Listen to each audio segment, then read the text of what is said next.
নমস্কাৰ, আমি সাৰ্বজনীন উচ্চ মাধ্যমিক বিদ্যালয়ৰ ছাত্ৰ ছাত্ৰী, আমি নৱম শ্ৰেণীৰ ছাত্ৰ ছাত্ৰী।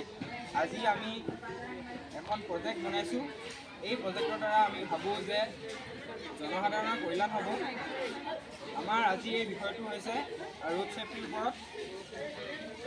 জনসংখ্যাৰ বৃদ্ধিৰ লগে লগে যান বাহনৰো বৃদ্ধি হৈছে, ফলত পথ দুৰ্ঘটনাৰো বৃদ্ধি হৈছে।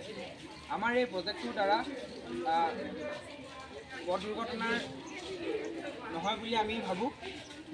আমি ইয়াত 4টা কাৰণ বনাইছোঁ। মই এই কাৰণকেইটা আপোনালোকৰ আগত ব্যাখ্যা কৰিবলৈ ওলাইছোঁ। প্ৰথম কাৰণটো হ'ল আমি সদায় জেব্ৰা ক্ৰছিঙেৰে খোজকাঢ়িব লাগে।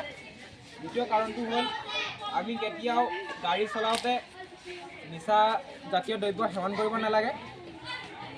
তৃতীয় কাৰণটো হ'ল আমি গাড়ী চলাওঁতে কেতিয়াও মোবাইল ফোন ব্যৱহাৰ কৰিব নালাগে। আৰু চতুৰ্থ কাৰণটো হ'ল ট্ৰেফিক লাইটৰ ৰেড কালাৰ যেতিয়া হ'ব তেতিয়া আমি সদায় ৰখিব লাগে। য়েল্ল' কালাৰ হ'লে আমি সাজু হ'ব লাগে, আৰু গ্ৰীণ কালাৰ দিলে আমি যাব পাৰিম। ধন্যবাদ।